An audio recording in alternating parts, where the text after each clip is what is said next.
Sometimes when you're driving down the road all by yourself, you begin to hear a voice that tells you need to look around, pay attention.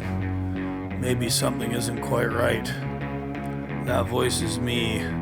It's the voice of Gord.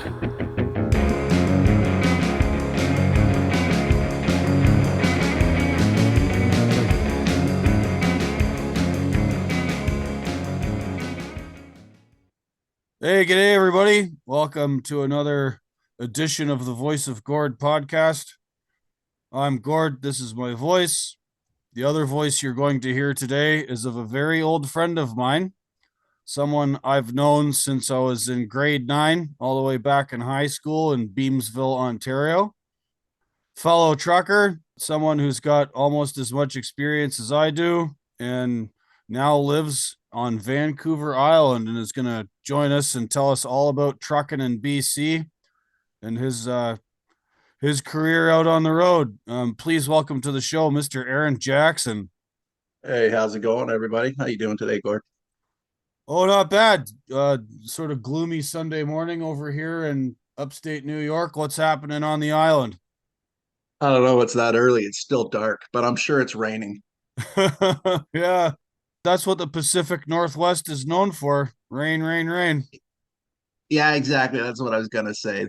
Anyone that's been here during getting into the winter months, that's what it does. So Right. yeah, Are we allowed to reveal your exact location on the island? yeah, sure, we're okay with that. Right. So I'm not very familiar with Campbell River. I've been to Vancouver Island twice in my life, but mostly sort of from Nanaimo south and west. So I've been out to Tofino and down to Victoria and all the sort of places in between. But you're a little further north, and you do a lot of trucking on the north end of the island. Yeah, that's where I try to do most of my trucking, and every once in a while, and I say once in a while, usually once or twice a week, they like to punish me and send me down to Victoria, but that's okay. Um, yeah, so Campbell River is, if you take the ferries, get off the ferries, you're about 160 kilometers north of Nanaimo. And what that is just kind of the starting of what they call the North Island. So Campbell River is right at the bottom of what they call the North Island. Anything north of me, you're not really getting too much cell service or anything unless you're in the towns of Port McNeill and Port Hardy, basically. You got to be right in town, right? Cool. So So yeah. fairly rugged and remote, and still sort of looks like mountain country that not many people live in. Yeah. It's small town, so like Port Hardy is a town, and I'm not sure the exact numbers, but it's only like 5,000 people, right? And then that's one of the Port Hardy and Port McNeill. Then after that, it'll be just small little villages, and some of these villages you're taking logging roads, gravel roads to get in there, right? Is there still a lot of logging going on up north? More than most people want there to be, yeah. But it is what it is, right? Yeah, it's still going, and they're still using the what we call them fat trucks. That you'll know them as the big Pacific and Hazes and stuff. Yeah, they're still running those. With Western Forest Products mainly is up there, and then a few other companies. But I mainly deal with Western Forest Products because we bring up a lot of their supplies, right, into their log sorts. Yeah, you sent me an interesting picture the other day of your Mac and a set of Super B flatbeds, and they were unloading these sort of huge fat chain looking things. I sort of mistook it for like a load of scrap, but apparently these chains are used in a very particular type of logging that happens on Vancouver Island. Yeah, it's all used in the sort. I should have taken some early pictures. I didn't think of it. It was just kind of one of those last minute things. I was like, oh, I should take a picture and send it to Gord. But we also take had reels of cable and stuff, so they use it all for bundling the logs, and they drop them into the water, and then they'll barge them down. Right? Not a lot of it gets trucked down island. They just truck it into the sorts, right? And then they kind of move it by water. When you say a sort, that's just kind of like a sort of central location. They pile all the logs up and then sort of give them a quick grading or bundling or whatever. Yeah, they sort through them, right? Log sort. So yeah, they just sort through the logs. Right. And then So and yeah, then that's exactly what I mean. It's like an area that's usually on the water somewhere where they have access to send them down through water or whatnot. And yeah, when you say down through water, you mean like on barges. no. So what they do is they bundle them in like little log packages or whatever, and then they'll have them all wrapped around, and they like a cable goes around with logs, and they kind of tow it all as a floating unit. They don't actually load it on barges. They'll just pull it with like a tug or whatever. They'll pull the logs down the water floating. Wow, so it's still a little bit like the old school days where they used to do log drives down rivers and creeks and whatnot. Yeah, exactly. Except for they're using machine to do it, right? They're using a boat. And it's in the ocean, kind of in between the island and the mainland or over on the west coast. Yeah. And then it's all up a lot of stuff through the Discovery Passage there. Exactly. Yeah. And what mills are they going to? Where are the mills located? My understanding, okay, so remember, I'm not actually logging and I don't ask that many questions. Maybe I should. A lot of it I understand too, Gord, doesn't necessarily go to the mills. Like the ones that go to the mills, I understand they'll go on a truck. A lot of this stuff the logs get sold as is to certain buyers and then they ship it off. Oh, no kidding. Yeah, I remember they used to do that in New Zealand. When I hauled down there, they had a lot of like raw log export. I mean, they milled some of the stuff in New Zealand, but they would send raw boatloads of raw logs to China and Japan and South Korea all the time, especially Japan because the Japanese market, I guess they're pretty precise and pretty picky, and they like to cut their own wood. So they would just have these huge stacks of logs. I mean, they would be cut to length. They wouldn't like necessarily be 100% raw, but they would be graded and cut to length and then thrown on boats as is. Yeah, exactly. So how Same that sort of thing, right? And I do believe Japan is actually one of the bigger buyers for so you hear everybody going on about the like the old growth. I think Japan is one of the buyers who would buy more of that stuff. And it's because the older growth, it's a real denser. Someone who's trying to explain it to me, you can tell just by looking at it how old a tree is through its layers. And just the older it is, the better quality it is, right?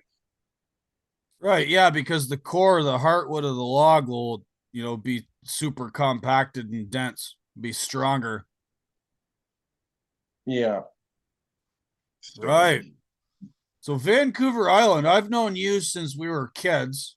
And when I say kids, I mean like I met you at Beamsville District Secondary School when we were in grade 9. Um, I Actually, I'm going to correct you there, Gord. I met you before you were in grade nine. Yeah, you would have been in grade eight, and it was just on a brief meeting. I was with young William Barfoot, and I yeah, think I think he and ended up in BC too, didn't he? yeah, we were in. Him and I kind of stayed in contact for a bit while he was out here, and like, we kind of had kids at the same time. And then, when I just had kind of said fuck Facebook and all that shit, I kind of lost contact with a lot of people, right? Yeah, it's amazing So how we have all this communication technology, but the oldest and most reliable and personable one, the telephone, is one people seem quite allergic to. And thankfully, you're an exception to that rule. yeah, I actually much prefer it. Maybe it's because I'm kind of puttering up and down a coast in the truck and I just have nothing better to do. I don't know, but yeah, I don't mind a good phone call. No, hat tip to you for that. So yeah, we grew up in Beamsville, and we both come from trucking families, right? Like your dad, Vic Jackson, peace be upon his soul, drove truck, and then your mother's second husband, Jim, also drove truck, and then my dad drove truck, my grandpa, both my uncles.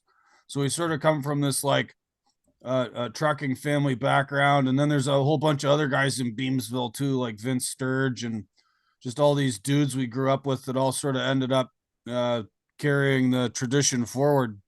Yeah. And like I said, my dad drove truck and my Jim, my stepdad, he's been in my life since I was 5 years old, right? So yeah, he's been there for a long stretch of it too, and it's kind of seen different aspects of it, right? Because well, my dad was always a company driver, and Jim, yeah, he always owned his own truck and kind of did his own thing with a friend of his.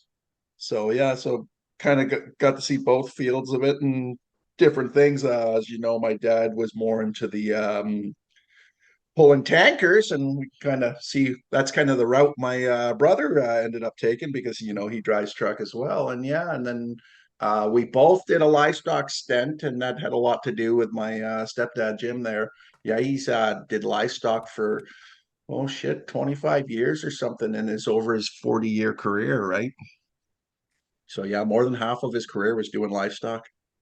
Yeah, and didn't Jim have some incident like that is associated? Maybe I have the story wrong, but I think he used to work at a place my dad worked at as well called J Line for another Jim, a fellow named Jim Townsley. And then like he fell out of his truck and hurt his back or something, and then went from doing flatbed to livestock. I don't know. Do I have that wrong? Well, you're somewhat right.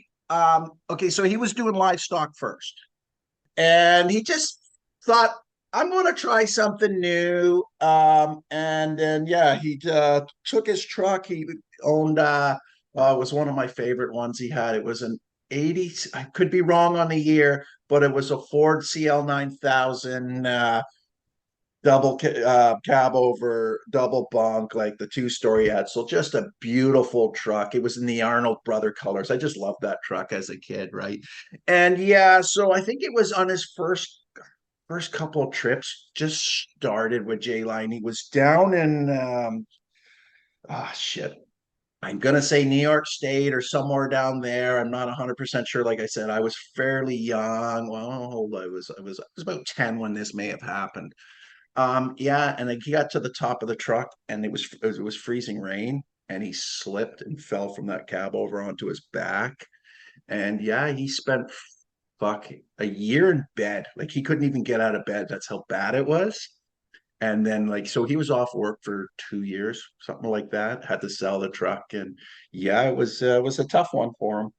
And then he just slowly got back into it, like chiropracting it, and yeah, you think you just kind of after something like that go into some sort of freight or whatever, but he went back to what he knew and he went right back to hauling cattle. Yeah, and that can be a fairly physical job when you're, opening and closing all the gates inside the trailer and trying to negotiate with animals that want to kill you that weigh half a ton. Well, as he explained it to me as a kid, the most physical part on it was usually his shins or his nuts uh, because, dare I cattle ask? tends to kick. Dare I ask how your nuts get involved? Well, cows don't want you behind them. And what do? They kick. Right. So when he was a bit of a wild one, so he was pushed really get hard, right? So he was usually right up again, almost directly behind them, and he's been kicked a few times, right? So Ugh. yeah, some of the stories they gave us, like back in the day when they still had the Toronto stockyards, some of the steers would bust through gates and stuff, and the Toronto police and all the yardmen and the truckers that worked that particular stockyard were all running through Toronto trying to round up cows that are running through people's yards and stuff. I think that's probably a part of the reason they ended up moving the stockyard out of Toronto. Yeah, I remember seeing someone put this on YouTube years ago. Oh man, I'd love to dig it up. And it's like a sort of local news story. It might have been on, CBC or City TV or something. And when you come south on the 400 and you take the ramp to go on the 401 west, you know how that's like a 30K corner, and it's actually quite it's quite a narrow corner, right? And I Yeah, don't yeah. I don't know if the guy coming around it was tired or sloppy, or maybe all the cows decided to walk to one side of the trailer. But he come around that corner and flipped her over, and there's basically cows wandering all over the 401 and the 400.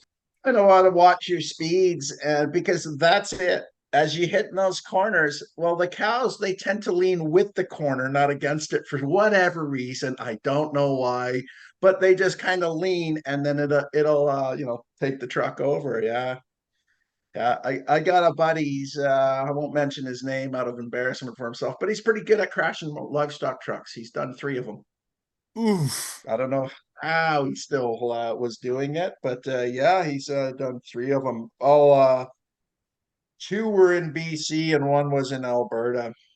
One was just it was just a kind of a shit night. He was in one of the range roads or whatever, and the snow was blowing and just couldn't see anything. And before he knew it, the trailer dipped into the ditch, and yeah, he it wasn't able. It just ended up taking the whole truck over, full of cattle in the middle of the night. Yeah, it was a pretty kind of a shit scene, especially being in the winter. But yeah, it happens. He's not the only one to do it, and I know he's kind of did it twice on the Coquihalla. One, I don't know when you're coming into not the Coquihalla, sorry, Revelstoke and then Golden. You're coming up through just before you hit Golden between the park and Golden. It gets really windy, and yeah, I just come around one of those corners, and it just kind of flopped over into the embankment, and him and the everybody just trying to round up as many pigs as possible. He was had a dry drive full of pigs Oh boy. and trying to I get worked with, everybody out there, yeah, I worked clean with up the this road, and I worked with this guy from Saskatchewan. I ran with him up on the ice for a season. His name's Sean. Who knows? Maybe he'll listen to this one day. G'day, Sean. Um, People used to call him Golden something, Golden Tooth, Golden Eye, Gold Face. He had this nickname because he was inside a trailer and trying to get a gate shut, and some bull kicked the gate back towards him, and like he didn't have his hands on it, or he was like leaning over trying to get it closed, and the gate swung back and ripped his bottom jaw off. Like it literally caught him in the jaw, tore his jaw back into his neck, and ripped all his teeth out. So he had to go in and get surgery and get his jaw put back together. And then he ended up having all golden teeth put into his jaw because like they couldn't do anything with his original teeth. oh yeah, no, it only takes a moment for something like that to happen. One the closest thing that happened to me is it just wasn't thinking, and it was kind of early in my career as a livestocker, and I thought I just pull this gate towards me, and it'll be my protection, and we'll run them in. Well, all the cattle just started coming in and then stopping in that one area, and they were pushing on the gate. So I was getting pinched between the side of the trailer and the gate, like I was jammed in there. I'm like, oh fuck, what do I do? And fortunately, the lovely lady in the stockyard that was loading me kind of caught on that was going on, and yeah, she's kind of got the cattle out and kind of said, yeah, shouldn't really do that. And I said, yeah, I caught that now. Yeah, that was kind of the closest thing I really have ever had to getting hurt. One time I was in a chute and the cattle turned and started running back away from the trailer, and somebody yelled, they're coming back, they're coming back. And they weren't stopping. And I saw like a little crossbeam above me, and I jumped and pulled my whole body up, and all this cattle was running underneath me. Right? Yeah, it was kind of freaky, but not a big deal. I was quick on my feet, so yeah, Yeah, gotta be aware, I guess. you don't need to go to Spain for the running of the bulls when you're a cattle hauler, do you? No, no, and I'll tell you one thing worse than the running of the bulls. It's called running of the buffalo. You want to ruin a cattle pot, haul a load of buffalo. Wow, that's a wild. Like I did one load, and it was just nuts. They are crazy. I don't know what it was, but maybe it was just that particular buffalo. But yeah, they fuck up the trailers. Yeah, there's a dude on Twitter, and I we followed each other, but we never really talked. But he I think he's in Alberta or Saskatchewan. Calls himself Eastland Transport, and he specializes in hauling bison. So he's got some kind of a triaxle cattle pot, and I think it's one of them weird ones with the dopey little lift axle, like for dealing with the Pacific Northwest states, where they make you have these dumb little axles to spread the weight out, which is hilarious given like how much extra weight we're allowed over here. But that's another story. Anyway, that fella That's all he hauls. He used to post photos of all these places he went and all the loads of bison. Like that, 100% of what he does is hauling bison. So I don't know if maybe he's the inside of his cattle pot's reinforced in some way, or it's like custom built for them in some fashion. But I gotta try and track that guy down. I bet he's got some stories. Yeah, probably when it comes to Buffalo, definitely know a lot more than me. Like I said, I only did one trip, and it just the owner of the livestock company that I was working for, he just happened to keep buffalo, and we were shipping his buffalo, and I just happened to do it one time. But yeah, no, I'll kind of stay away from the buffalo. Mind you, some of this BC cattle that's kind of been living wild in the mountains, and all of a sudden they get pulled down into the and shipped to the auction marts, are a little bit on the wild side too. A bit of a pain in the ass to load, Gord. But I tell you, you get down to the other end and you got to unload them. These suckers want so fast off that trailer. You just start opening up gates and it just unloads so quickly.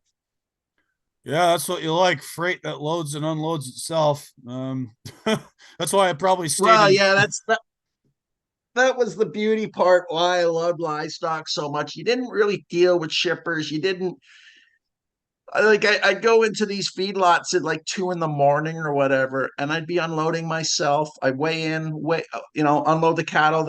Some of them would have you'd either go put it in any open pen that they leave pens open, or they'll have a board and because they know who's coming in, right? And then they just show your designated pen, and you just kind of open gates and make your way that way and unload it and then leave. You no bullshit. Don't have to listen to anybody. Don't if if you're having a bad go at it, you can sit there and say, well, it's not because some asshole shipper's giving you a hard time. It's an animal. So you're not going to take it personally. Just kind of work through it because, the animals don't know, right? They just want to get off the trailer or whatever, right? So it's kind of nice that way. It was really neat. That's why I like that. Yeah. As I understand it, though, hauling livestock, especially cattle, timing is of the essence because of the maximum amount of time they're allowed on the trailer. So more often than not, it's like get in the truck, start driving, and you have a nap when you get a nap. Yeah. So as you know, obviously I'm from Ontario, and in the fall I've done would do some loads to Ontario. I just do it just to kind of do one load a year to just go get down visit my parents, right? But I'm not. I may have loaded livestock in Winnipeg at 9 in the morning Winnipeg time, and I'm on a Saturday morning, and they may have been being unloaded 2 in the afternoon the following day in Southern Ontario. That may have happened. I'm not gonna specify whether it did or not, but things like that might have happened. Yeah. Yeah, Winnipeg to Toronto is a hike. That's 1,300 miles. Yeah. Right. So yeah. Cool. So your journey to hauling cattle is just there's one ahead. You started off in Ontario and you weren't trucking yet, and I think there's another story we possibly won't comment on about how you found yourself in Vancouver because you didn't really start trucking until you moved to Vancouver. Yeah, yeah. I was working in the welding shops, fabricating all that kind of stuff. Yeah, I was doing that first. And then I originally came out here in 98, and then I came back, and then, yeah, some shit just kind of fell apart a bit. I was actually going to start trucking when I was back in Ontario, but as you know, I did the stupid thing that a few of us had done, and a little bit of that drinking and driving kind of put an end to that idea because I'd lost my license for a year. So I just said, fuck it, I'm going back to the coast. And I came back out here, and yeah, never been back since. Well, besides the visit, right? Yeah, But well, yeah. there's a sort of trend with people, young guys and young people in general. If you grow up in Ontario or Quebec or the Maritimes, you get mountain fever. You either hitchhike or otherwise make your way out to BC. Some people go into planting trees or working on ski hills or doing whatever. And they go to the West Coast, and sometimes they come home, but a lot of times they don't, and that sort of trend of people moving west, I've always understood it to be called mountain fever. Well, it was kind of for me because, like I snowboarded, so that was my biggest thing. Was took my snowboard and I was going out to where it made sense to snowboard. Plus, I had a stepbrother who had already been out here since. Oh shit, he had, I wouldn't call it mountain fever. He had Grateful Dead fever and followed the Dead for a while up until obviously 95. And yeah, so he ended up in BC. Oh, fuck, he left home when he was like 15 or 16 and was hitchhiking all over the place. And yeah, that's where he ended up. So it was easy for me to go, right? Because I had a place to go stay and everything, right? So yeah. But yeah, for me, the original move was for snowboarding. Yeah, many such cases. I think I tried to set you on the proper and right path before leaving Ontario. I mean, I took you trucking with me a bunch. I took your Pelican Nose brother trucking with me a few times too. Yeah. We you and I had a couple trips together. I don't know how much you want to talk about those trips because who knows who's listening, but yeah, they I were think interesting. I think there was a couple of times when I needed to have a nap and I just let you drive. Sans license. Yeah, that would be the second time I drove a truck, and it would also be the second time I drove a truck without having a license. But yeah, the first time I think I actually drove a truck was I was about 16. Yeah, I was giving Jim a hand, and you know, he told me if I cleaned out the pot, scraped it out, whatever, shoveled it out, he'd let me drive the truck. It's like, okay, cool, right? You're 16, yeah, you don't want to drive a truck. And the reality is I was cleaning out that cattle pot whether I knew it or not, right?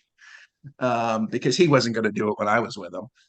So yeah, so first time was an R model Mac. I drove it down the service road, then backed it into my parents' driveway. It was pretty fun. But yeah, I remember that our model Mac. It was white, if memory serves, and I think the frame was painted yes. blue. Had the old Dayton spoke wheels, and I think I remember showing up at your house one day, and your younger sister was out there helping Jim paint the frame or paint the wheels or something. Yeah, he was pretty good throwing a spray bomb on some of the stuff every once in a while, keeping the frame kind of block looking. Yeah, he was probably doing something like that. He's always doing something with the trucks as we were kids, right? So it's hard to remember a lot of the trucks that were there. The R model Mac was definitely one I remember. And like I said, the obviously the Ford CL 9000s. There was a couple of them that I remember. All of those, I don't know why, but it's something about those trucks that I really liked. And as you well know, later on in my years, I actually bought one and was running it for a while livestock. And Oh, but you yeah, mean a Mac? no, a Mac too. The first truck I ever bought when I went owner operator was a white Mac, which kind of was funny since the first truck I ever drove was a white Mac. But no, I actually owned a '87 Ford CL 9000 cab over, and I had another friend from Beansville driving my Peterbilt at the time, so I had actually had two trucks on the road, right, on with this company. And yeah, I was driving this '87 Ford CL 9000 with an NTC 350. I was hauling 60,000 pounds of cattle out of BC through the mountains back to Alberta. And like even super bees were passing me up the hills, Gord, but I didn't care. It was just cool. That's real bub trucking. I got a buddy, a sort of Twitter and on fella. Anyways, let's just call him Big Sib. He'll end up listening to this. He's a cab over Ford guy. He reckons they're a real bub mobile, eh? Fucking, it's funny, and I when it comes to cab over, my favorite is the K100, the Kenworth, right? And I was looking at them, but because of my childhood, and I was basically felt like I was raised in the Ford CL 9000 because Jim had a few of them throughout the years, right?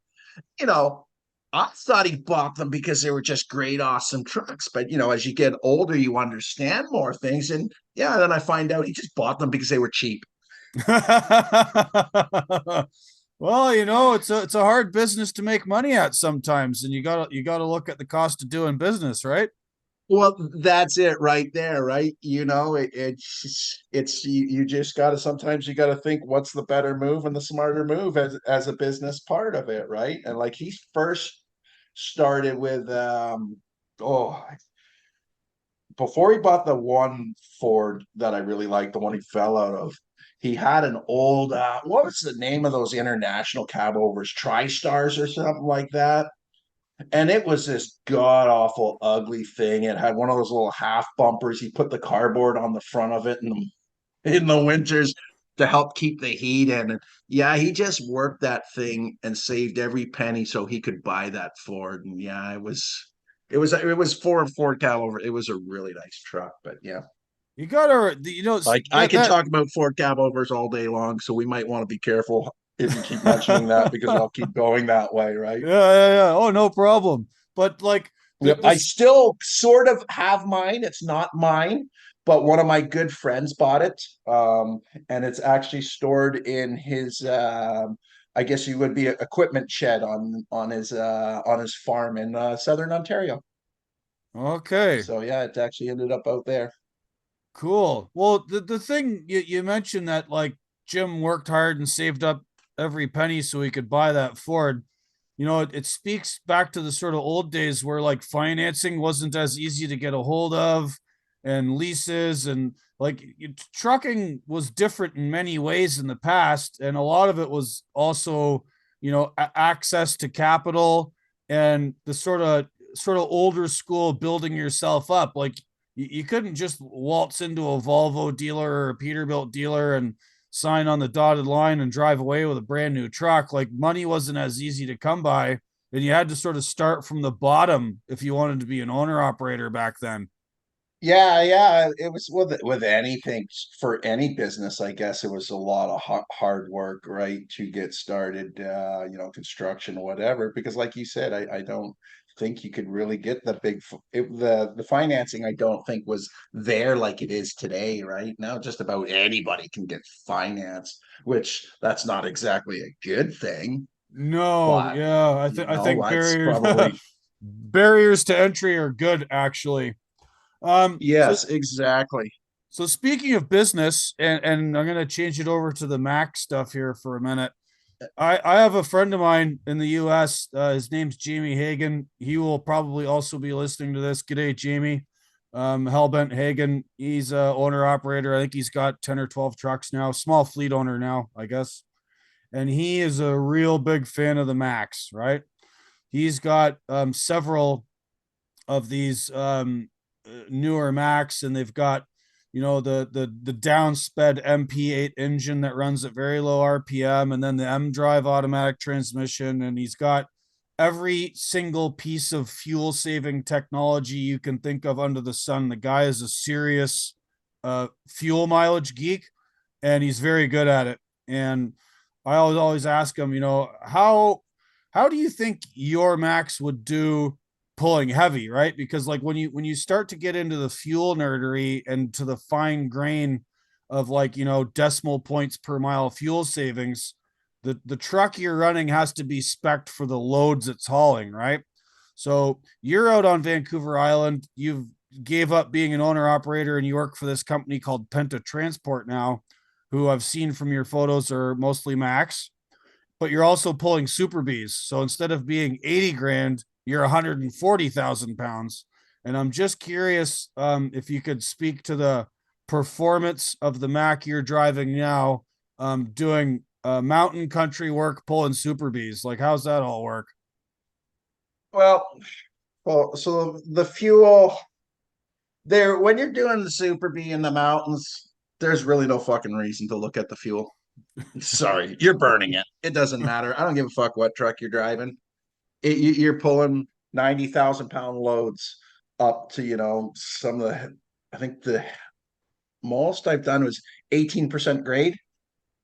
Oof, So that's your steep. fuel economy, yeah, exactly. You're not watching fuel now as the Max go. I got no complaints. I think they're a great truck, right? they're it's like all the trucks are kind of going in the way of these new styles that some of us old guys, especially the ones that grew up around trucks, don't particularly like the look. I don't mind the one I'm driving. It's not that bad looking of a truck. It's a flat top. I like my flat tops.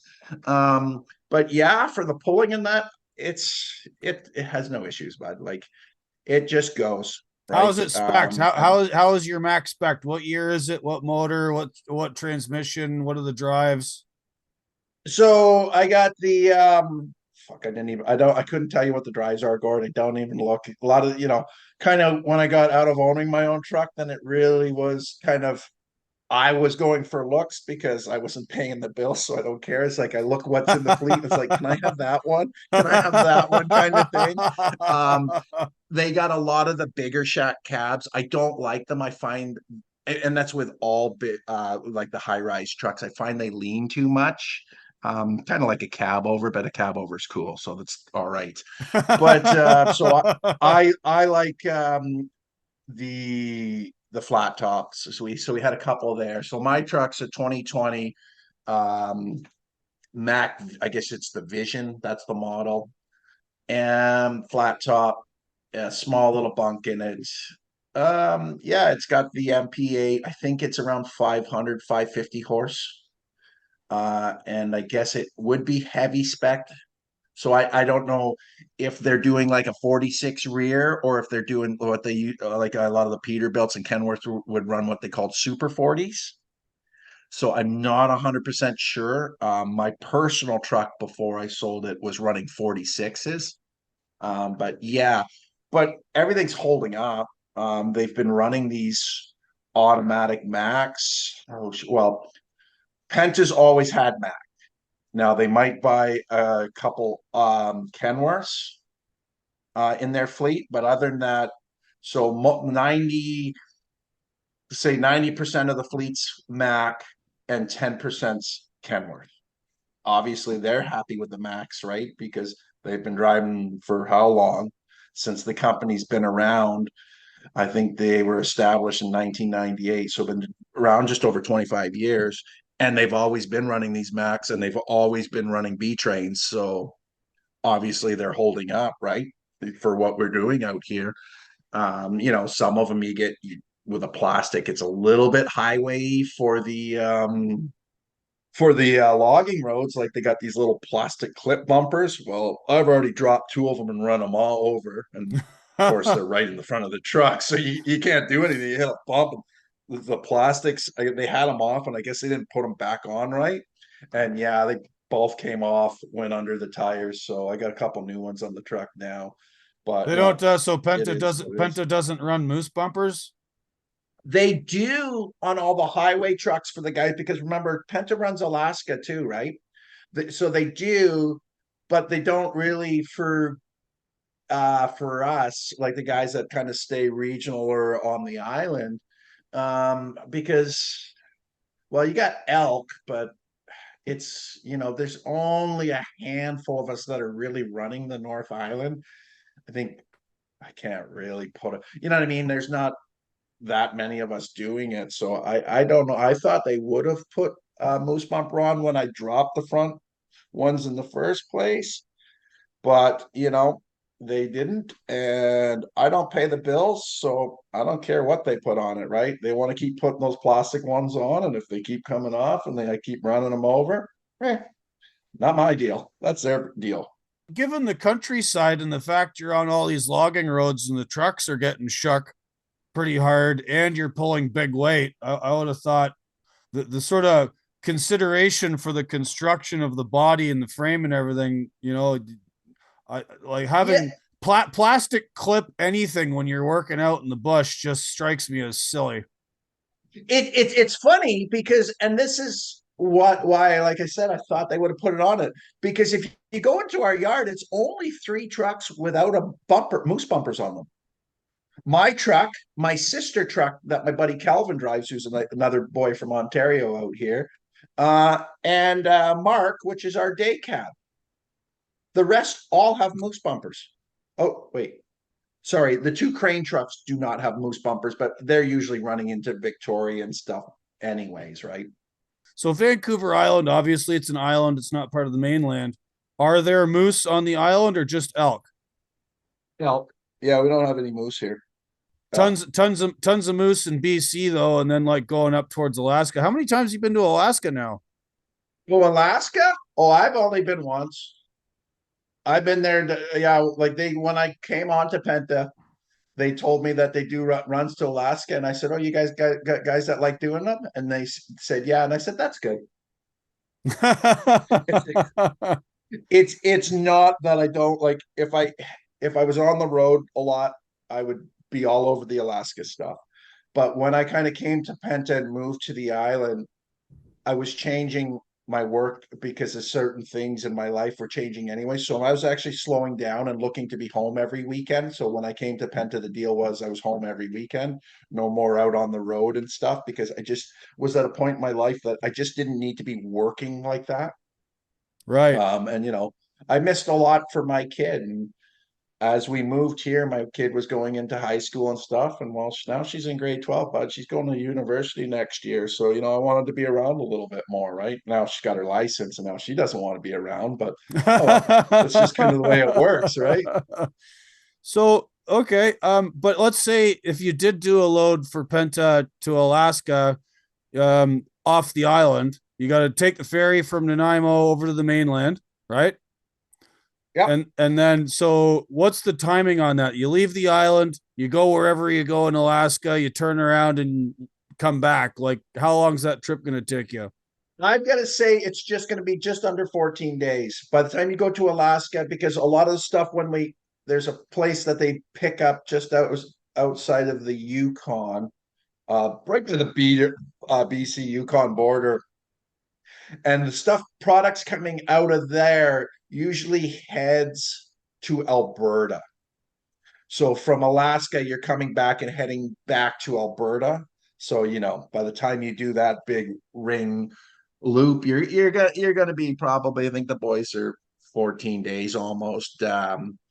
Unless they get something coming straight back down into BC, or there's nothing. If there's nothing coming down, obviously majority of these Alaska trips are always paid out to come back empty. That's the only way any trucking company can really bill anything going to Alaska or Yukon, because there's just not that much freight coming out, right? Coming Right. back. What about So, stopping in Prince George on the way and throwing on a load of sticks? oh yeah, yeah, no, no. If they do that, we'll actually a lot of the time we won't even we've picked up, and I've done this part of it because I've been up in Prince George and what's it? Terrace. Yeah, Terrace. So you can come down through there, skip over to Terrace. We'll pick up in Terrace. And what we pick up in Terrace, we skip that over to Prince George, unload there, then reload in Prince George. And a lot of stuff that reloads into Prince George goes right back to the island. Really? Yeah. So we do a lot of work for Home Hardware, and a lot of their 2x4s, like building lumber and stuff, comes. I don't know why, but it comes from northern BC, Prince George, up there instead of off the island.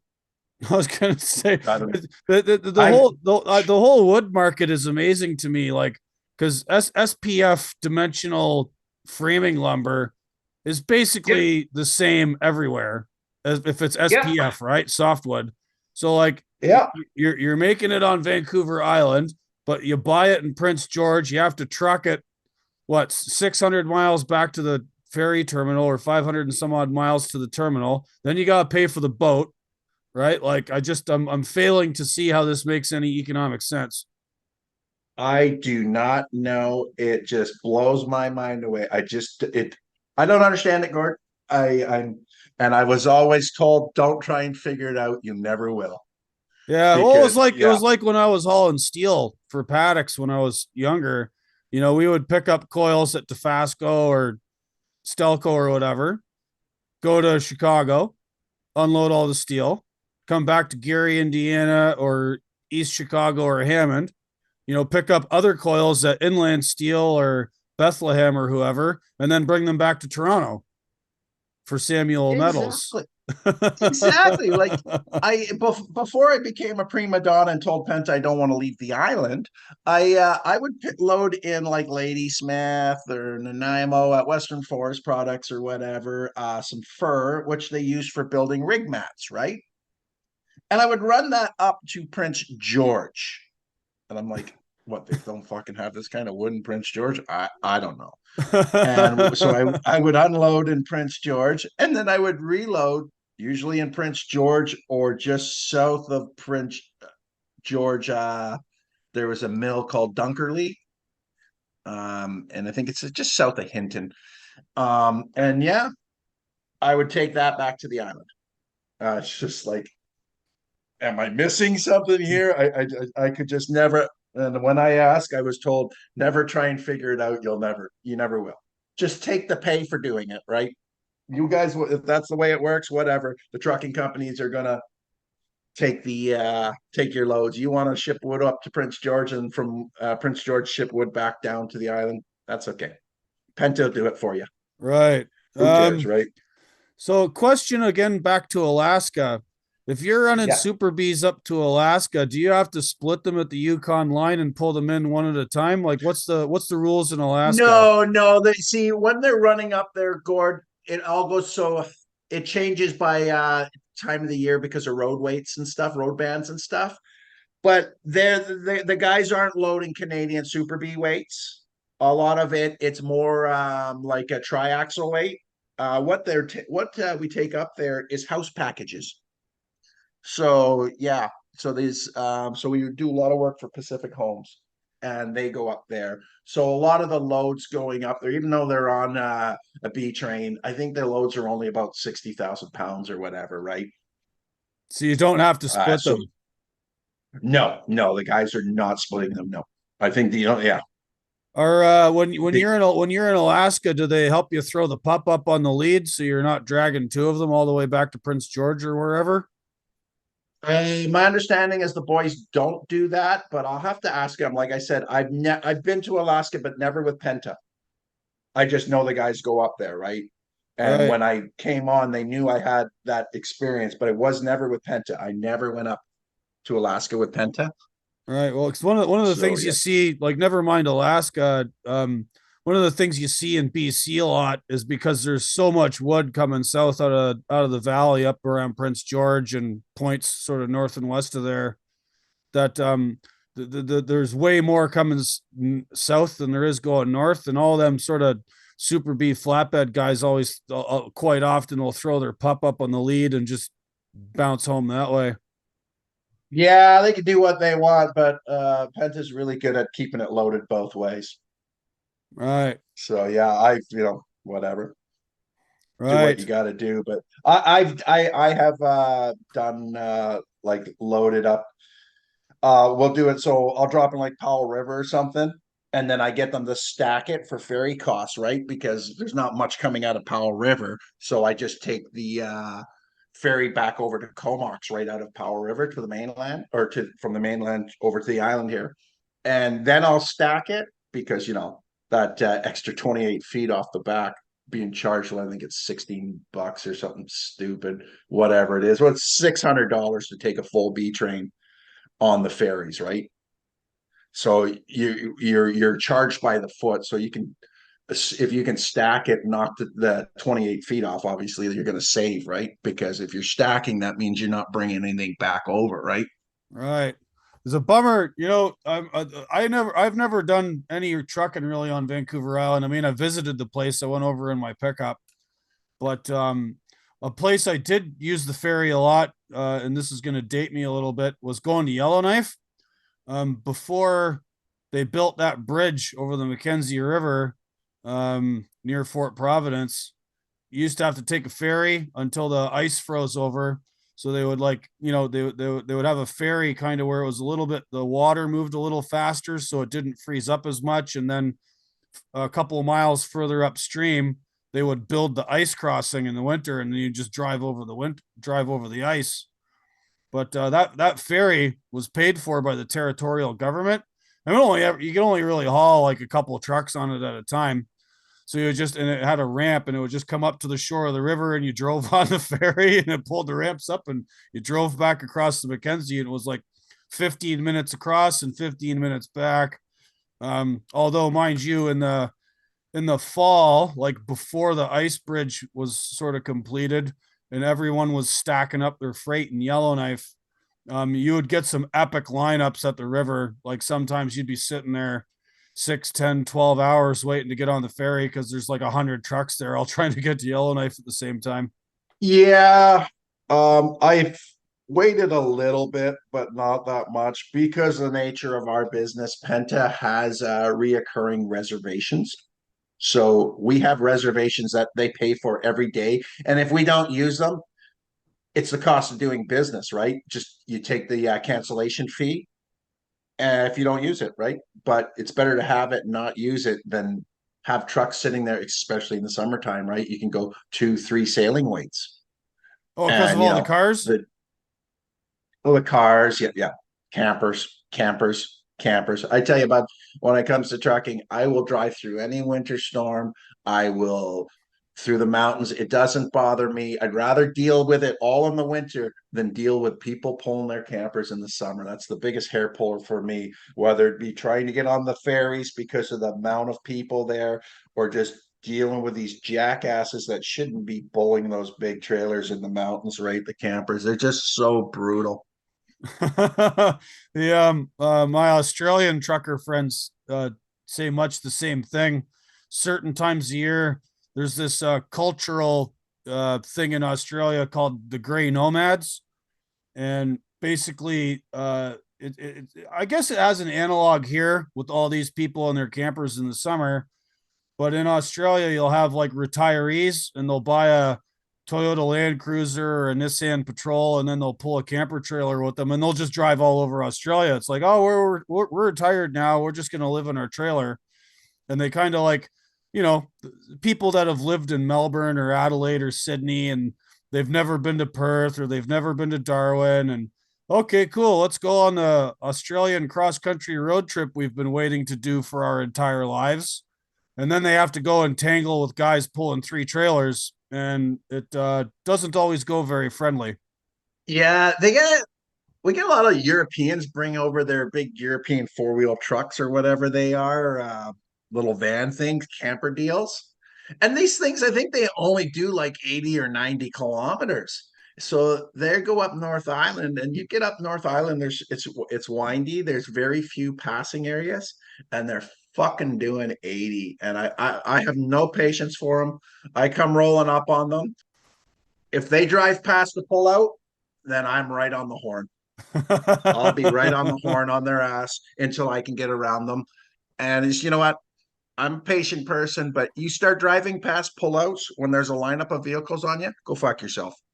Yeah, that You people don't get taught to look in their mirrors and have consideration for those behind well, them. that's it. And like, trust me, you don't want to be behind me when I'm fully loaded going up those roads. And I'll be the first guy. I'll if I know certain spots of the shoulder, I can get the truck over enough coming up the hill so the cars can quickly get around me, right? But yeah, but yeah, this is just no. I, I don't know if it's they just like you said, if they just don't realize or they just don't care. I don't know, but it's common sense says like there's a fucking lineup of vehicles behind you. Why don't you just pull over? There's beautiful rest stops. Why don't you go check one out? It's on a lake and everything, but I don't know. You know who's good about that? I found were the Kiwis. New Zealand often gets compared to Vancouver Island for its sort of topography, very mountainous, lots of skinny 2 lane roads all over the place, lots of curves, and you know it's not your typical interstate driving.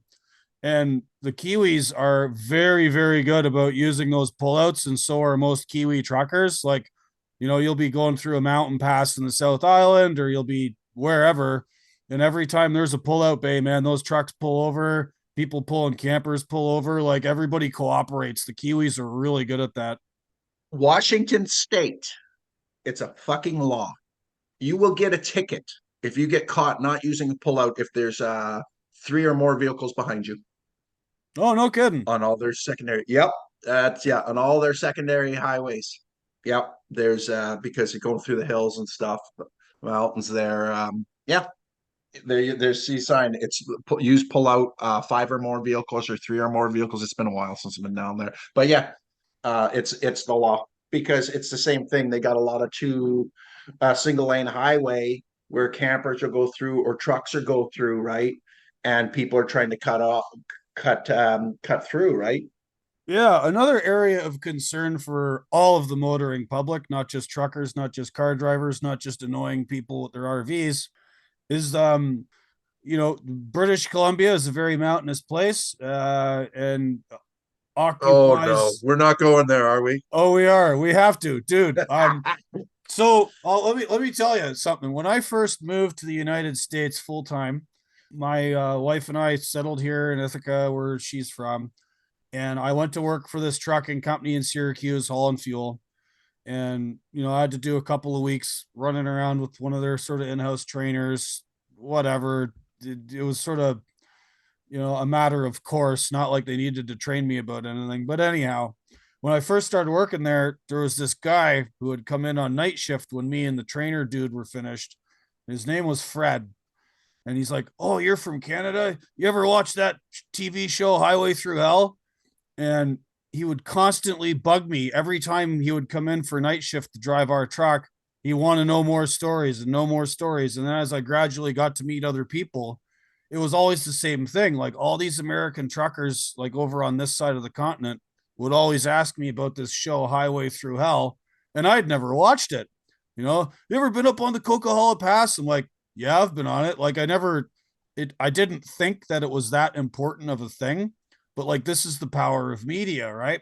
So there's going to be a few American truckers listening to this show that are going to be like, "Oh, so this dude's from BC. Like, you better ask him some questions about the Coquihalla Pass." Uh the Coquihalla Pass. Well, first of all, for my American friends down south, it's not as bad as they make it sound on the TV show. That's just drama and bullshit. Yeah, I can get kind of ugly there, but it's like everything. Adjust your speed, drive for the conditions. Now, let me saying that. So in the Coquihalla, it's got a speed limit of 120 kilometers.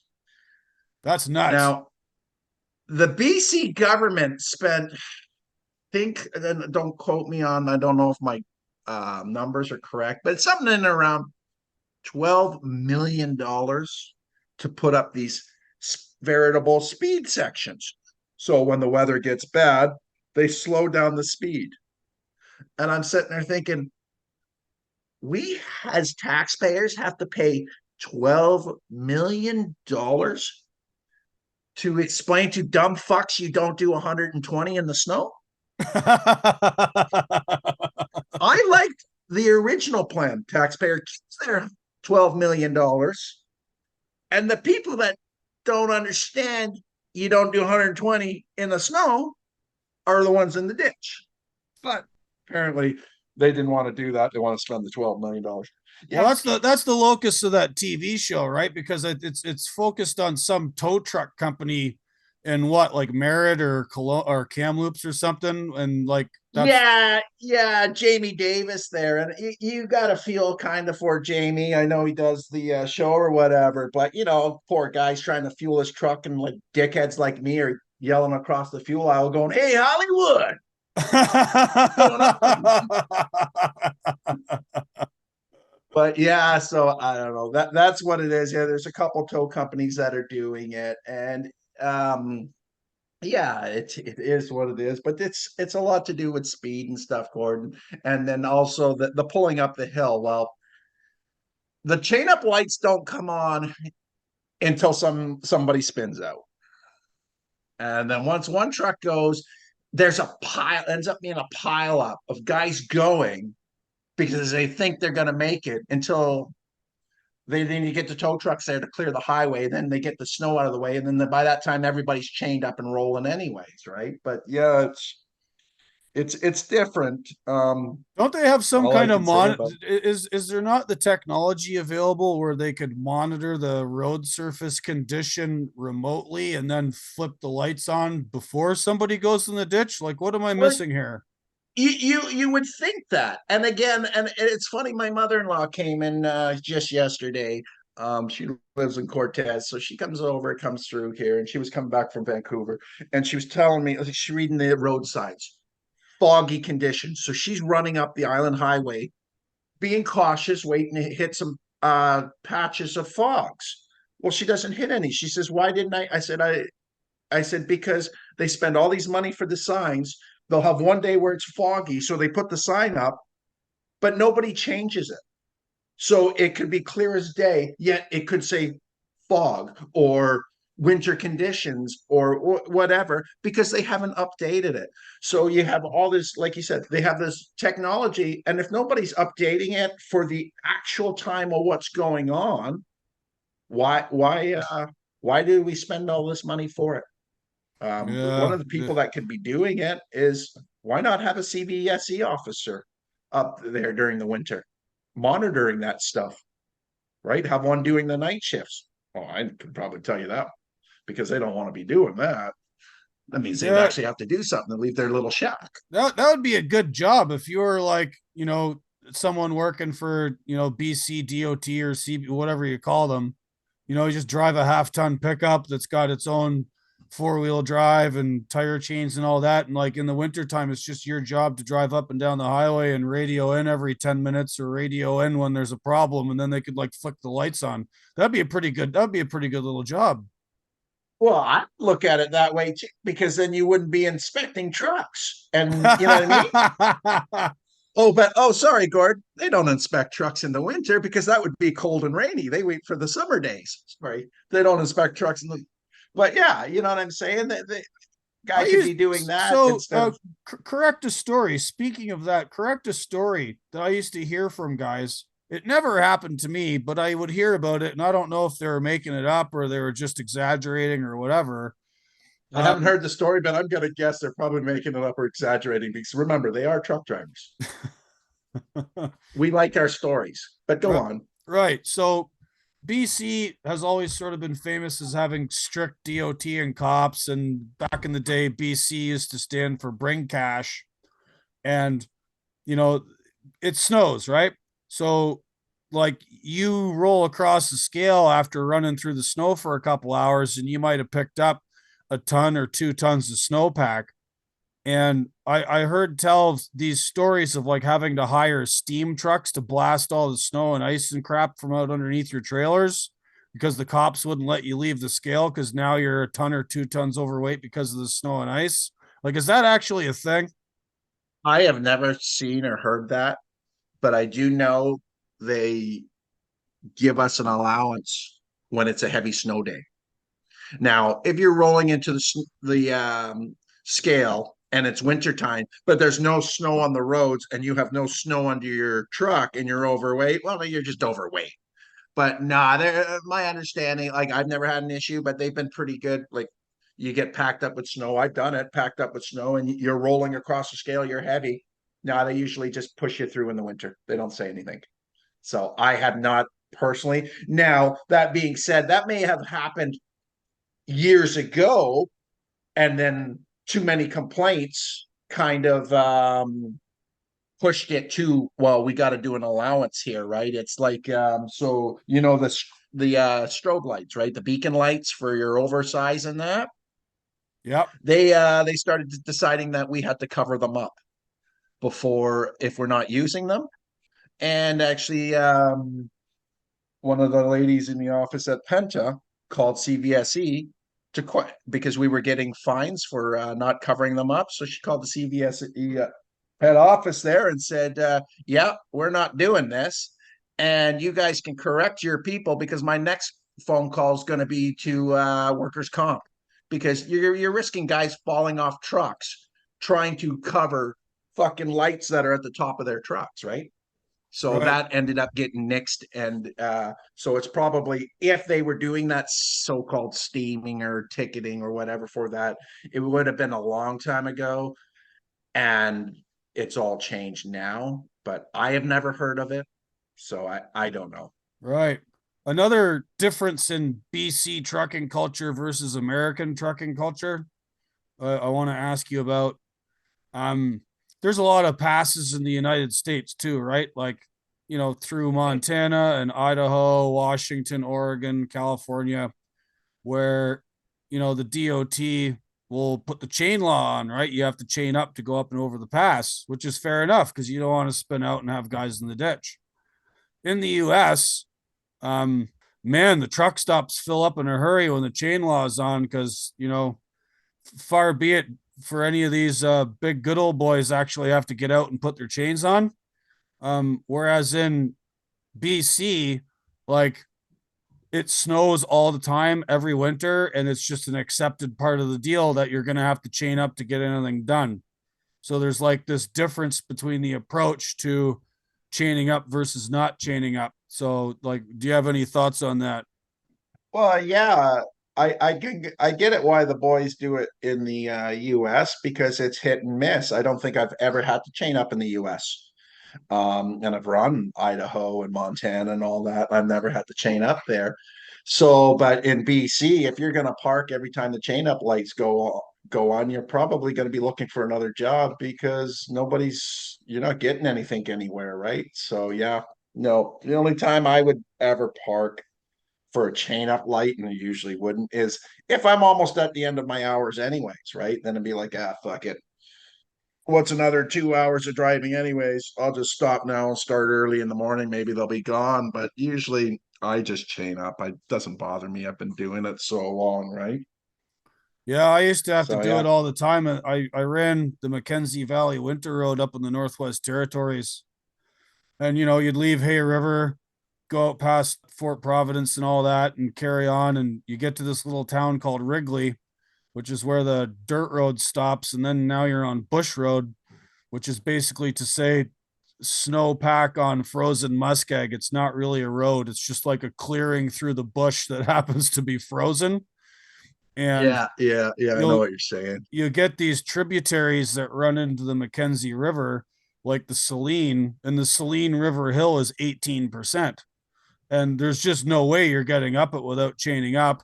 But there's dozens and dozens of these tributaries that you're basically driving in and out of constantly. So you get to Wrigley and you put on tri-railers on all four of your drives and you just leave them on all the way in and all the way out. So you chain up, and if you go all the way to the north end of the Mackenzie Valley Winter Road to Colville Lake and then turn around and come back under prime conditions, if everything goes according to plan, like maybe you're out again back to Wrigley in 6 days, you know, like, and you're just chained up the whole time. Yeah, usually out here, when you see somebody chained up the whole time, they usually have an Ontario plate and don't really run the mountains. It gives us a bit of a chuckle. Yeah, because we use we throw the chains on, we get up the hill, they come off, and then we blast across the top of the coke, right? You don't usually leave them on. you, you don't Very you don't leave them seldom on to have go I. down the other side. Nope, nope. And if the chain up lights are on coming up and I'm going down, I go down barefoot. What about braking though? Because I mean, obviously, if you're going down with a load on, you got your engine brake on, especially if you're pulling super bees and you're not going that fast to begin with. But you need traction for braking as much as you need it for grip going up. I don't know. I don't tell you. Going lower speeds, just watch your speed. Yeah, remember one time coming in, it would have been in my Mac, fully loaded Super B, and everybody was kind of sitting at the top, and I'm just like, oh fuck it, somebody's got to do this first. So I just went down in second gear, and just took my time till I got through the steep part, and then just off I went. Right. Yeah, Yeah. no. I think another thing that trucking in BC, especially in the mountains, especially pulling super bees, teaches you is an appreciation for driving slow. Yeah. Well, do you really have a choice? No, exactly. Um, Uh, I think I can be kind of quick when the trailers are empty, but yeah, I yeah. just figure there's a lot of Billy Big Riggers I know here in the US that are foot down 75, 80 mile an hour everywhere they go. And good luck with that in British Columbia. Yeah, well, it's they can come up here and try it all they want. They're just going to realize they can't do it unless, I don't know, they got a lot of power, because one thing that slows you down more than anything is a nice, good steep grade, right? And then if you want to Billy Big rig it down the other side, well, good luck with that. We'll see how your brakes work out at the end of it. Yeah, I used to always love coming through Kamloops because you've got that brake check area at the top and then another one at the scale itself. But God help you if that Yeah, scale's open and you come down there with your brakes smoking because they're probably just going to haul you off to jail. no, I don't know. You're going to get a little bit of heat if, especially if you're coming down there in a rate that maybe is a little quicker than you should, but really not that dangerous. I don't know. I've heard stupid rumors about that scale too, that they have a little heat sensor and check your brakes as you're rolling through. And I'm thinking, well, that's a load of shit, because I know I've gone through there with almost smoking brakes, right? Because I was like, oh, fuck, that was a little quick. Maybe I shouldn't have come down that quick. And I knew it myself. I was going a little too quick, right? But, I don't know. It's the rumor mills get going, Gordon. You know how it is, right? We like to talk, we like to tell stories. I don't think all of it's true, but yeah, no, I heard that about thing, but I've never had a problem all the years I went through there. Yeah, So the no, only time I ever had a problem at Kamloops scale is I was bobtailing, so I took the road, the little pathway beside the actual scale itself, and they gave me shit. I was like, well, bobtailing. And I was like, yeah. So they were mad and they gave me a ticket because I dropped my load. I delivered up at the mine, and fuck, I had a oversized banner on my bumper and I forgot to take it off. So I got a ticket for that. But well, that's the only issue I've ever had at Kamloops, right? yeah, My yeah, favorite one was Yak. That's where I had my biggest issues. yeah. The only trouble I ever got in BC, and well, I guess there was twice. Once up at Ted Shown Cash with an oversized heavy load, and I probably should have had a triaxle instead of a tandem, but that was the paddocks. Well, not their fault. That was the guy. Anyway, I was in Kamloops with one of Paddock's T800s, and they pulled me around back and pulled out the measuring tape because BC was pretty famous for a long time for having pretty strict, Overall length. not overall, but just for the tractor wheelbase.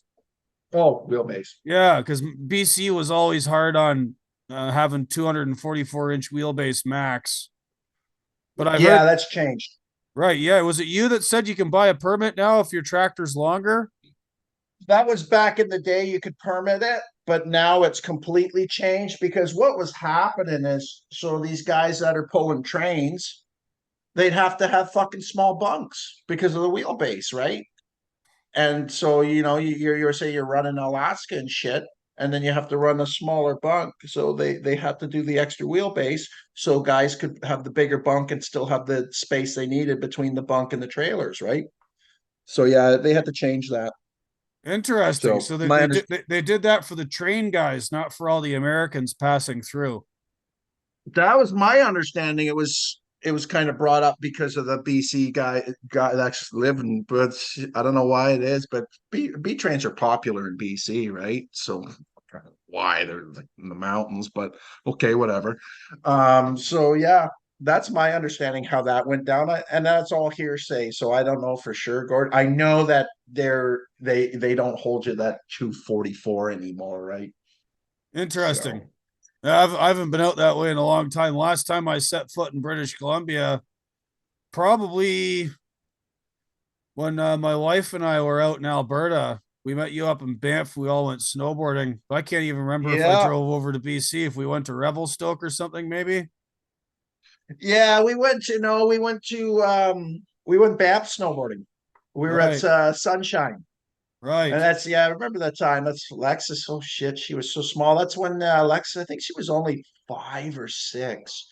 And that's when that girl did the video of her, because so impressed that she's up on the big mountains at her size, right? And I remember your Jenna put all those colorful braids in Lexus's hair. She bought those braids and had her in her hair, and they were hanging down her helmet, and she was all impressed about that Lexus.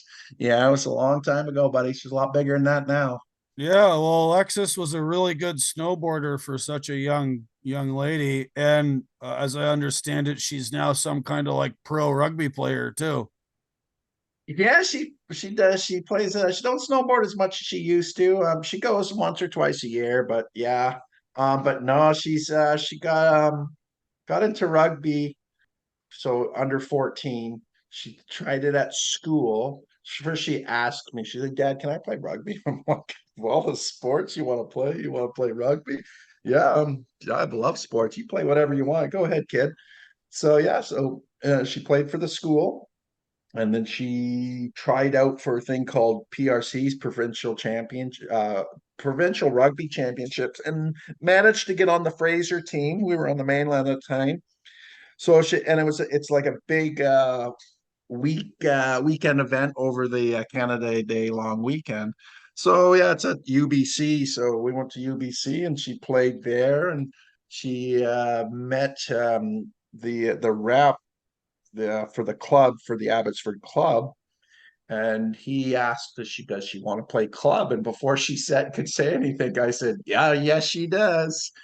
So yeah, she went U14, played with Abbotsford, and then they won gold medal for all of BC. And then they were in line, they were going to fly to Orlando to go to the Tropic Sevens.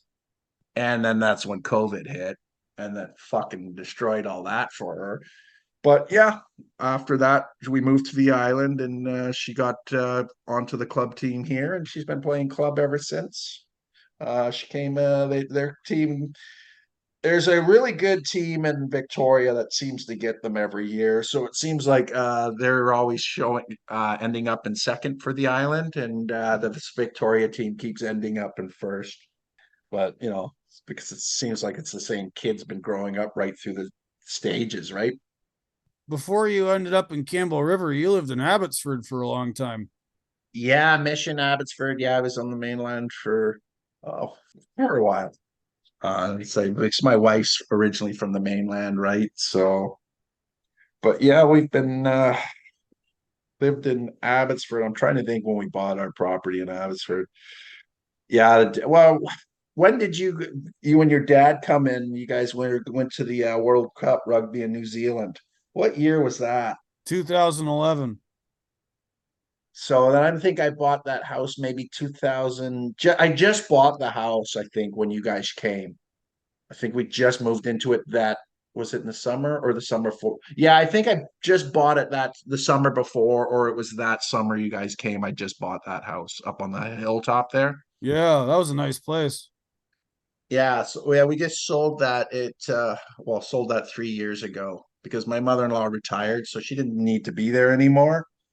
And my wife's sister was already up on Cortez, and her dad's side of the family all kind of moved to the island. So they were kind of putting the bug on us. And I kind of looked at them. I said, well, I've been on that island before you guys even knew that it existed. So you don't need to twist my arm to move to the island. Talk to Ashley. So yeah, I had no issue. She said, move to the island quicker than you could blink, right? I Right. love the idea. Yeah. So uh, there's a place there called the Gulf Islands. There's like a number of smaller islands between Yeah, Vancouver Island and the mainland. Like, do you ever go and tour around them just for the hell of it? Like, how much do you know I've about been the Gulf trucking on them, bud. Islands? I've been trucking on them. Oh, no kidding. That's Yeah, I've been to Centura, and what was the other one? Marina, Marina Island. Yeah, I've been on so all of them I've been on. I think it's Marina Island, Centura, Salt Spring, Galliano. I've been on all of them. Like my personal vehicles, my daughter and I mountain biked across Galliano and Salt Spring, pulling a little trailer and camping and stuff. And my sister flew out from Ontario and met us in Salt Spring. So been there quite a bit. But I went trucking on Centura, delivering culvert. And yeah, so we can take full B train there, but once we're empty, we have to stack them to come back. That's the only thing the ferry asks. So not a big deal. So did that, and I've also gone. So there's also what they call the Northern Gulf Islands, and that would be up here up in Campbell River. I believe that's Cortez and all those islands along there. I've trucked over to Cortez, and I also spent personal time over Cortez too, because my mother-in-law and my sister-in-law both have places on Cortez. So that's two ferries you have to take from the main Vancouver Island here to get over there, right? So yeah, I've been over there, but you can't. You can only take like either a lead or a pup. You cannot take a train across to the ferry's just too small, right? Right. And you should the ferry ramps like you just wouldn't get through it. On Salt Spring, and I think maybe to a lesser extent Galliano, sort of Mm-hmm. had reputations as being, very very hippie and alternative lifestyle sort of places to live. What's your read on Salt Spring and Galliano? Yeah, it's kind of like that. More so in the summer, you get a lot of transients that want to, I don't know, bum around and do nothing. It's quieter in the winter, obviously, just more like the folks that live there. So it's yeah, I guess, but there's also a lot of people with money on Salt Spring, right? So it's different. We were looking on Salt Spring. I could have lived there. Um, Centura, I kind of looked at that, but my wife wasn't too into living on one of the small islands. I was okay with it because I figured, whatever, just go trucking, right? And then just walk onto the ferry and go home. But yeah, so that never panned out. But yeah, Cortez is kind of a neat place. It's between like artsy type people. I think half of the population and the other half's just straight up redneck. So it's different. But Awesome. yeah. Yeah, that's kind of what I deal with here in Ithaca, because we have, like, Cornell University and Ithaca College, and the town has sort of always attracted those of that particular mindset, and lots of hippies, and there's tons of organic farms and stuff around here. But you travel any distance outside of town, and you're back into sort of northern Appalachia or Redneckistan. Yeah, that's awesome. One of the sort of local bumper stickers here, or meme as it were, is Ithaca, 10 square miles surrounded by reality. And it's sort of true. That's funny. Yeah, that's actually really funny. Yeah, I gotta get Yeah, out there. It's been a long time since I've been to the island. Like, I did the sort of touristy thing. I went out to Tofino because that's where everyone goes surfing, and all the rainforests and that. And I've had my buddy Nigel from New Zealand with me the one time we like toured around in 2005. And he's a bit of a Kiwi redneck, always worked in forestry, then eventually got into driving logging trucks, and came over to Canada with me, and I took him up on the ice and all that. But while we were in Vancouver Island, he was really interested in going to this place in Nanaimo called Medill. It's like this manufacturer that builds swing yarders and haulers and all these, like, sort of mountain country logging equipment that he used to operate in New Zealand. So we drove into Medill's factory unannounced and just asked for a tour, and they like let us walk around the factory. oh, that's cool. Yeah, Tofino. How long did you spend in Tofino? Oh, a few nights here and there. Did, like, took a kayak tour across the inlet, and around the Clackowitz Sound, I should say, and went to this other island with like a hot spring island, or a hot spring on it, and just hung out and was being a tourist.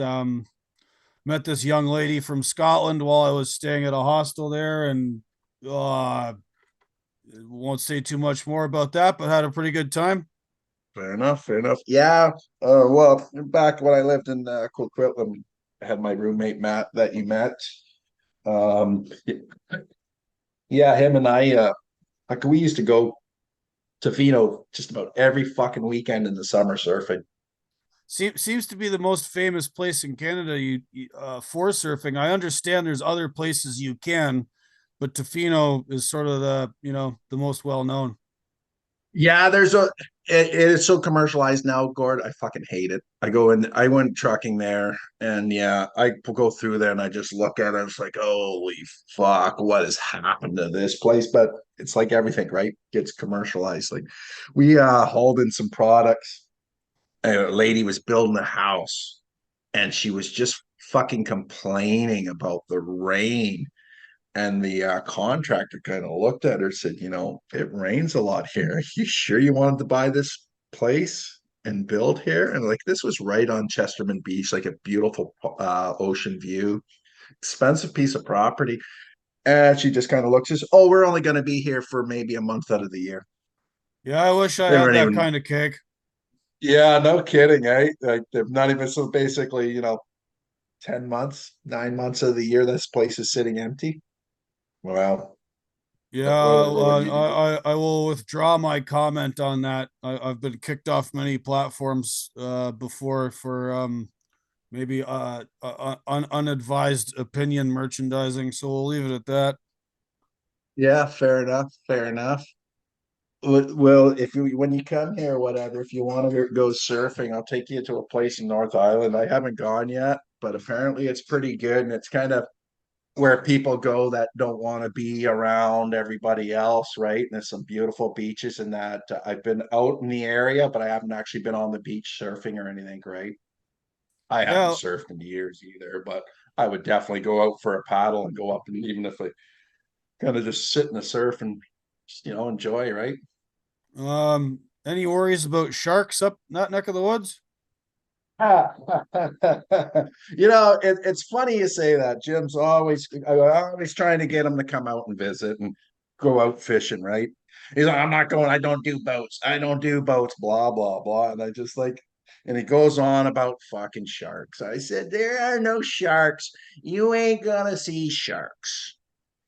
Right. Well, I mean, So, I know there's orcas and killer whales, like that's their oh country, and yeah. I'm not terribly worried Well, about them because I don't think they really attack people. They're more interested in seals, and like I'm not afraid of boats. It's just like when you get on a surfboard, you're entering a domain where you are no longer the apex predator in charge of anything. You are much further yeah, down the no. totem pole. Surfing, not worried about sharks at all. If anything, maybe a seal. I was more, we used to do a lot of wakeboarding up on the Pitt River. And if you know this, that the seals will come up into the freshwater for fish. So they end up up the Fraser River and up Pitt River. So you'd be sitting there on the kneeboard, and I'd be like looking at my brother, and I could see a seal's head pop up, 30 feet away from me. I was like, get this boat going because your foot's dangling in there. And they'll bite it thinking it's some sort of fish, right? And like go afterwards. But still, I don't want to be bit. I was more concerned there. But going back to the shark thing, I was always arguing with Jim, telling me, you ain't going to see no sharks. You ain't going to see no sharks. So I went fishing last summer. I went up to Zavalis, and then we went about 15 miles off the coast. Yeah, as soon as we started cleaning fish after we brought some in, and that blood started hitting the water, guess what? Started swimming around the boats. Sharks. I'm like, oh my gosh. So they're only blue sharks, and about 7 feet long or whatever. So I clicked a few pictures, and I had to when I came back into service, I was up there, so there's no service up where I was. But when I got back home, I sent Jim the pictures. I was like, okay, you're right. There are sharks. Well, I've been on the water so much and I never seen them, right? And so maybe it's because I was out on the open water fishing there, whereas I'm usually here in Campbell River, just in the strait, right? What's So what's your opinion on the difference? Because a spot that's very popular, my uncle took my dad to once was the Queen Charlotte Islands.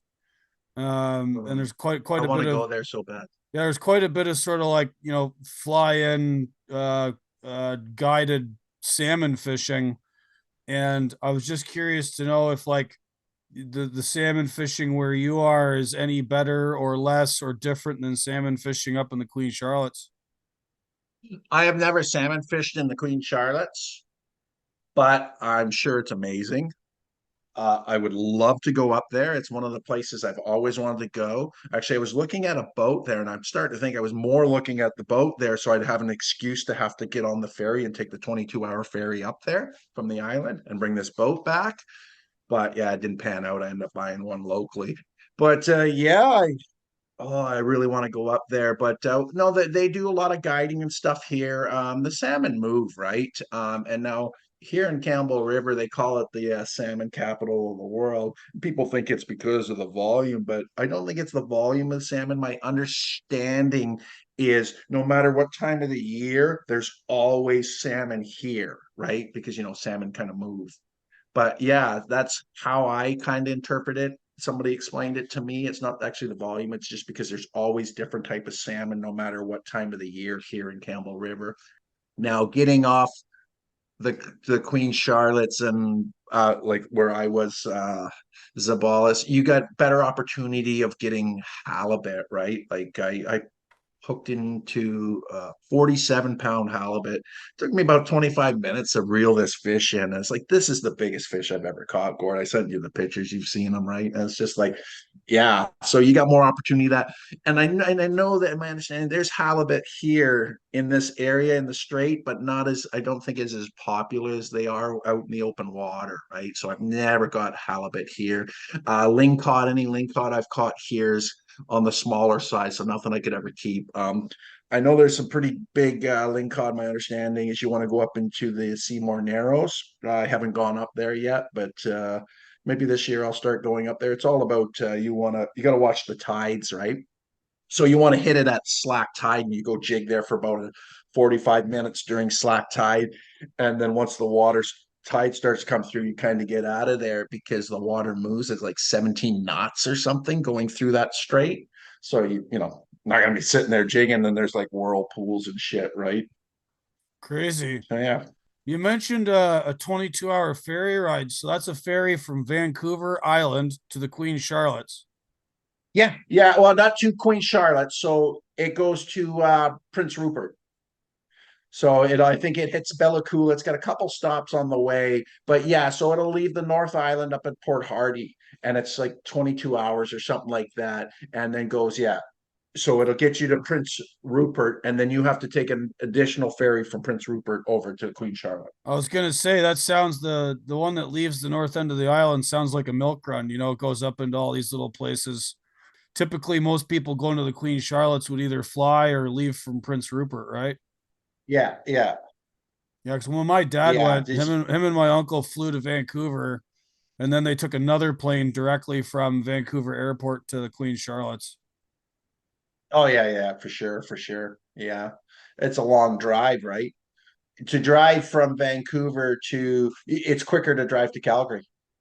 I was gonna say, yeah, because like Vancouver under prime conditions, doing the speed limit, Vancouver to Prince George would be what, like 9 or 10 hours, Yeah, about 9 hours, I'd say. Well, people stop and fuel. So yeah, maybe nine. and It's then and it's then yeah, from it's like Prince George to 800 kilometers from Abbotsford, right? right, and then Prince So, George to Prince Rupert is another how many hours? oh shit. I think it's see, I do it in truck, so it's different in truck time, right? Right. I think I do in Prince George. From Prince George, I've never gone out to Rupert. I've only gone as far as Terrace, and I think that's like 4 or 5 hours alone, right? Yeah, no, it's pretty expansive country up there. Yeah, yeah, for sure. Yeah, no, I got to get back, and I'll have to take you up on your offer on going fishing one of these days. Yeah, you should bring the girls up, and yeah, I my buddy came over, and it's just when I was still fairly learn. I'm not no great fisherman. A lot of my big fishes I catch is just luck. But my buddy come up, and he brought his son, and all he wanted to do was catch a mud shark. It's a bottom feeding fish. It's a dog fish, right? And we just Yeah. call them mud sharks.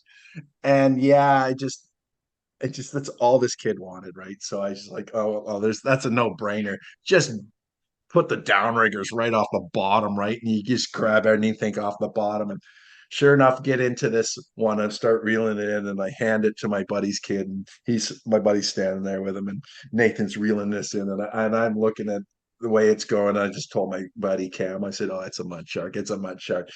So we get it in. Sure enough, it was a mud shark. Like this thing was almost as tall as the kid, right? So we got a picture of the shark. You got to be careful. It's got like little spines coming out, like little prodders coming out of its fins. So I didn't want him to get poked or anything. But we took a picture of him and he was so happy. And we didn't catch anything else for the rest of the fish. All we caught was a lot of mouth from this little kid telling us how he caught the biggest fish and we didn't get nothing. But yeah, he was, yeah, just, yeah. What a character. But yeah, it made his trip, right? Because that's all he, and then when he went back to the mainland was would talk to his grandparents about is how he caught this shark and dad and Aaren didn't catch nothing. Every little kid's dreams to outfish the old man. So, all right, sir. Well, I've kept you almost for a better part of an hour and a half here. Any final parting thoughts or other observations or stories you'd like to share? Yeah, I don't know. I don't know. We did. Seems like we kind of got off topic. Didn't even really talk about much of the topics we wanted to talk about. But yeah, well, it is what it is, right? Way Final thoughts. No, I was gonna say way she goes sometimes, eh, Bubs? Yeah, exactly. It just turned into more of a just a hanging out conversation than it did about really what I do out here. But that's okay. Yeah, not I got too much to say. Maybe if anyone's thinking about coming to Vancouver Island, it is actually a no vacancy right now. So Please stay away. but yeah, that's kind of it, bud. Well, Aaren, thank you so much for your time, sir. And Yeah, yeah, no worries, man. I'll get a bunch of your pictures and whatnot up for people to check out. I know you are not really on the internet at all, so I won't bother asking you to Yeah, advertise yourself. there's no way of finding me unless you really know me and have my phone number. Uh, That's yeah. in many ways, maybe that's the way it should be. As the kids say, return. Yes and no. I think it's good people like you do what you do and talk for people like me that don't really say much, right? So there's it's it's good ways in both, right? It's just some people don't mind being that person. It's better you're out there talking to all these people about these issues, and I quietly sit and listen. Yeah, well, I do have to tip of the hat for being one of my number one fans, listening to all my shows, turning me on to other Vancouver Island truckers, give them something to listen to. Yeah, yeah, I kind of share with the boys. I won't share this episode with them. Have to find it themselves. I'll have to listen. I'll have to listen to it myself and kind of figure out. All right, how did that go? It's like my wife's cousin and brother said, "Oh, send us the episodes once they come out." And I was like, "Well, me and this cat have known each other for many years." I said, "There could be some shit coming out that you two just don't need to hear. So now there's a chance you might not get that episode. Yeah, Too incriminating." I think I've done a pretty good job of keeping various bodies we've buried over the last 30 years in the ground. I think so. I think this is going to be mom friendly. I'll be able to let my mom listen to it. Right. Hey Wendy, how's it going? Maybe we should give a shout out to your brother too. Where is he still in Brooks or Lethbridge or wherever the hell he is? He's in Lethbridge. Yeah, he still runs tanker truck for Al Holly Truck, and then he just loves working. It's a small family owned business, and yeah, he just enjoys working for that man. Real good company, and that company there does a lot that other companies don't do. So if he gets stuck somewhere and he's got a layover, they put him in a hotel and they pay him for so much a day for being there instead of you know what I mean because the owner of the company feels it's you're not off duty if you're not home. Wow. Yeah, we need to have more of this Holly character in the industry. Yeah, that's it. The company's named after his dad. The owner's name, I believe, is Wes. But yeah, is Al Holly Trucking. Yeah. Like I said, my Rick's worked for a few different outfits, and yeah, he's been with this guy probably 7, 8 years now. He's got to been maybe 9. I don't know. It's been quite some time, anyways. And yeah, he's just nothing. I've never heard him say anything bad about the company. Just really enjoys working there and for this man. Right. Are So they, yeah. is he hauling food grade? Yeah, he hauls food grade. Yep. Exactly. Yeah. Right. I want, So I know. does he get into the States much? Oh, he's in the States all the time, Gord. He runs a lot of Wisconsin. He runs a lot of California too, and Utah. So Interesting. No, he's I wonder if yeah, he he's goes east, west, and south of him.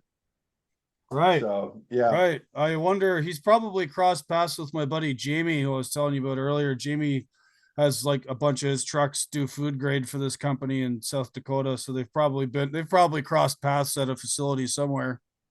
probably. So Rick, what he does, you got to understand, he kind of stays away from the crowds, right? So you got all these big truck stops and stuff, and then you have all these kind of smaller little ones that are usually like a gravel parking lot, maybe 10 trucks, but it's, a convenience store or whatever, or a small diner or something. That's kind of where he hangs out, right? He stays away from your Flying J's and your pilots and all that. He just goes to these little, and he's got it all mapped out. He knows where to go. He knows where to get the best bison burgers, and yeah, That's well, it's I'm glad Rick learned something from me because that's how I roll.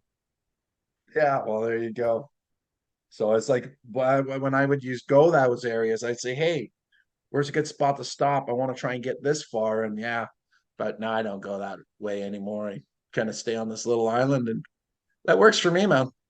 All right, I'm gonna have to get a hold of one of my old Newfie friends from up on the ice and tell me about trucking on Newfoundland to sort of balance out both sides of the country now. Yeah, it's kind of funny. I sit there and tell Ashley if we ever leave BC, that's where I would go. Would be skip, Newfoundland. skip the mainland, go directly to the next big island. Yeah, yeah, yeah. That or I could go to England, I think. I'd say that, but I don't know. Right. Anywhere I Well, could be on a coast, right? I have a few fans in England. There's a guy who was on my show, Graham Brown. He trucks in England. Yeah, he's like your first or second show. Yeah, yeah, he's a good guy. And then there's this young lady in Brighton named Melly who I bumped into online. I was on her podcast once. She's really nice. She'll probably listen to this and would be very happy to take you out for a pint.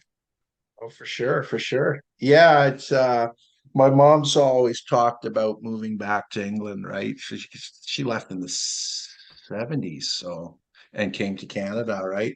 But she's not even a Canadian citizen yet. She's still just a landed immigrant. Been that way. Even my older sister is hasn't can't vote or anything. She's just a landed immigrant, right? Because they were born in England, right?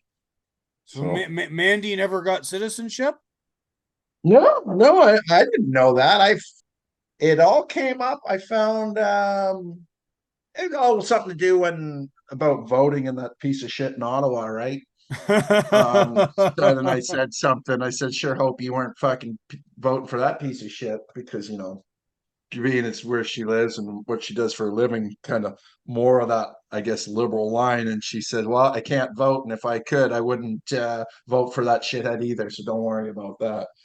And then I so said, "Wait, can't you vote?" And that's when she told me she's actually just technically a landed immigrant or whatever it is, and has never actually got citizenship. But oh, she's been living in Canada since I think she's 9 years old when they came over. So all eight or right, nine, right? So she's been here for more than half her, obviously, most of her life, right? She doesn't even sound English, but yeah. right. And so, man, did you say Mandy's living in Ottawa? No, no, because of where she lives and her type of work, she's around more liberal type people that would Right, vote that way.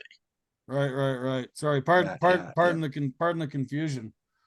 Um, Yeah, well, like look where I given live. Like, I actually wouldn't mind talking to your sister one of these days, given her lengthy career in the legal profession, about stuff that goes on. As you know, on this show, I discuss high profile political matters that are ongoing, and I'd love to get her opinion on it. the only thing with that, so the thing is laws, laws are laws, lawyers are lawyers, right? Very different things. So my sister is corporate. She's a corporate lawyer, so it's not anything that, and she's into real estate. So when the banks are dealing with housing and the real estate market. She's in that end of it, right? But at the Commercial law. corporate level. Yeah. Yeah, so it's not really, you know what I mean? It's like I ask her if, I have buddies that always ask me, having issues and talking about divorce. They ask me, and then to ask my sister, and she's like, well, all she can do is suggest really good lawyers because she doesn't really know much about the law. So, they kind of stick to the laws they know, right? And they practice. Right. Yeah. Sort of like in trucking, there's like flatbed guys, tanker guys, and livestock guys. And sometimes they don't ever really switch. They stay in their lane, so to speak. Exactly. Yeah, exactly. Yeah. Right. It's like one thing is like heavy haul pulling Tonka toys.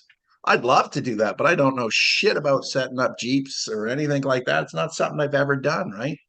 Or You, low betters. you could do it though. You're competent enough and you've been around the business. It wouldn't take too long for you to figure it out. So yeah, no, I'm sure I could do it. I'm quite capable. I believe that. But I think my next move, if I ever leave Penta, I'll jump into a logging truck, and that'll be just so I can be home every day instead of a home on weekends, right? Because even Right. though I'm on the island, like I'll get home maybe throughout the week a day or two, but there's times where I'm kind of living in the truck all week and then just come home on the weekend, right? Right. Well, speaking of the weekend, I should let you get back to enjoying it before you have to hit the road again, sir. Yeah, yeah, for sure, buddy. All right. Well, All right. we're recording this on Sunday, December 17th, so it's going to be Christmas. Not sure if I'll get this out beforehand, but Merry Christmas otherwise to you and to all of my listeners. Yeah, Merry Christmas to you, bud, and all your listeners as well. All I guess right. that would be me as well. All right. Yeah. And yeah, hi Wendy, Mandy, Rick, everyone. Been a little while. Thanks for listening to me and your brother shoot the breeze. All right, man, way of the road.